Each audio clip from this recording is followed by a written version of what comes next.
The Shoot, also known as Shooting Studio, was made by Cohort Studios in 2010 for the PlayStation 3 and was distributed by Sony Computer Entertainment, who took ownership. The game requires a PlayStation Move controller and can be considered Sony's archetype move gun game. In the game's story, the player is an actor who stars several shooting-themed movies.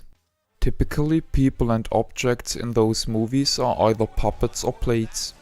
Instead of a life bar, the game shows the satisfaction of the director. If the player shoots civilians, misses shots, or gets hit, the director's happiness meter will decrease. The player's limited continues are displayed as available takes. Health is replenished by making consecutive hits without missing targets in between. This will also fill up the stock of special shots, which are triggered by performing motion gestures or firing the gun at a special orientation.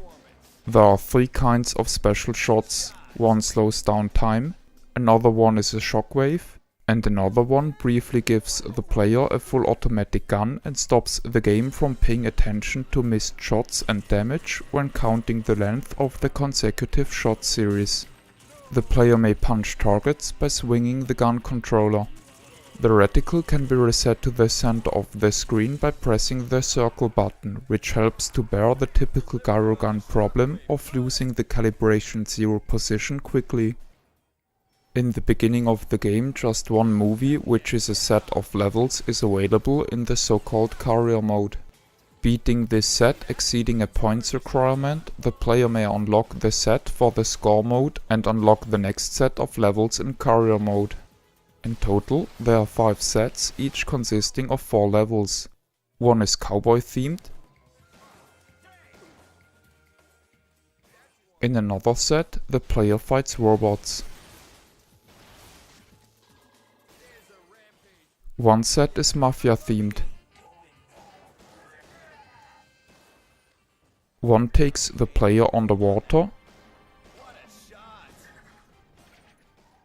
and the last set is monster themed.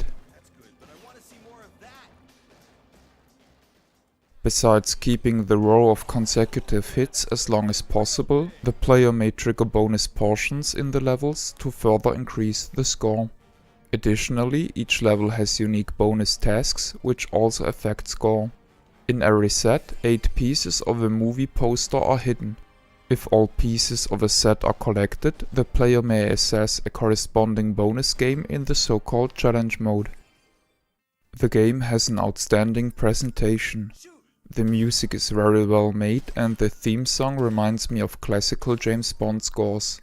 The sound behaves strange though and often cuts out for no reason. Furthermore, I wasn't able to capture the sound digitally. I think the choice of making the enemies puppets and plates is very smart, as it allows the game to show the guns causing tremendous damage without the game being violent. Move gun games have some common problems. Therefore, I was intrigued to see whether Move's inventor Sony was able to contract better suited games. Even though Cohort sort of acknowledges the frequent loss of 0 position by implementing the quick recalibration, Sony advertised the game telling it had pinpoint accuracy, which is far from the truth. The game suffers of the usual problems gyro-based gun controllers have. After the gun experiences acceleration, the 0 position of the calibration is shifted. Sadly, the game wants the player to frequently perform strong gestures such as swinging the controller over the head like a lasso. To me, this is a stunningly stupid design decision. The forces to the gun are enough intense that even the sensitivity of the gyro sensor gets considerably changed after strong gestures. I like the cover, but I somewhat miss the underwater level and I would have preferred if it was also represented. As already told, the text on the cover is absolutely useless and just silly. This is the end of the review. My name is Ben. I thank you for viewing.